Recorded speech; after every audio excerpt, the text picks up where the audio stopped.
the second lesson in the angles unit. It's complementary and supplementary angles. The homework that goes along with this is pages 4 and 6 and 10 and 11 in your homework packet. All right. Let's talk about complementary and supplementary angles.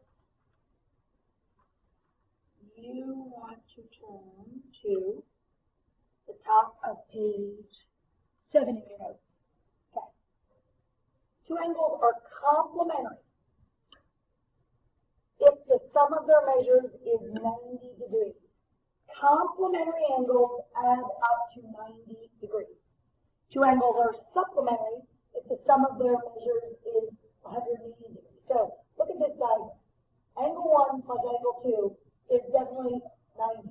So there's your right angle. Those are complementary. These two angles form a straight line, angle 3 and angle 4. That's a linear pair, first off. Or they're adjacent, they're right next to each other. They are also what we call supplementary because they add up to 180. Now, I'm going to tell you how to remember this. I've seen people do it multiple ways. I personally like to say complementary, supplementary. Complementary comes first in the alphabet, then supplementary. 90 comes before 180. That's how I remember it. I've seen people do this. Complementary. You can turn that C into a 9 for 90. Supplementary. You can turn that S into an 8 for 180. But the key is you need to remember complementary and supplementary, which one is which. All right? Now, identify these as complementary, supplementary, or neither. So, angle 1 and angle 2, they are a linear pair, so they are supplementary. They add up to 180. These two, 30 plus 60 is 90, so they are complementary. They do not have to be drawn in the same diagram to be complementary or supplementary. Okay, these two, 90 plus 85 is not 180, it's 175. So these are neither. These two, 75 plus 15 is 90, so they are complementary. All right, now, we talked about angle relationships and writing equations to find x. Same thing here. Take a look at this diagram. If I want to find x, what's the angle relationship here? These two are complementary. So our equation is going to be 2x plus 28 equals 90. You can solve this, subtract 28 from both sides. You'll have 2x equals 62.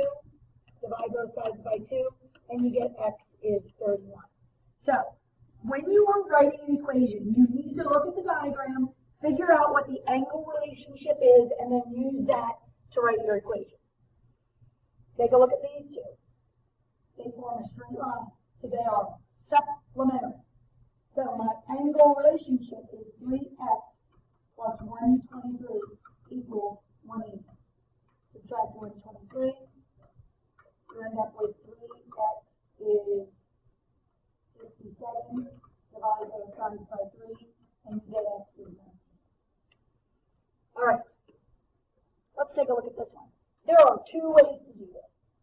All three of these angles form a straight line. So if I wanted to, I could write my equation x plus, this is 90, equals 180. What I could also do is I could recognize that if this is a right angle, this side also needs to be a right angle. So I could write the equation x plus x has to equal 90. It does not matter how you do it. Personally, I would have done the second one. So this will be 2x equals 90, divide by 2, x is 45. And if I solve this equation, I would also end up with x is 45. It's all a matter of what you choose to do. It does not matter to me. All right, take a look here. Here's one of those angle clumps. These two angles are supplementary. They are a linear pair. So my equation will be 10x plus 80 equals 180. Subtract 80 from both sides. 10x is 100. Divide by 10.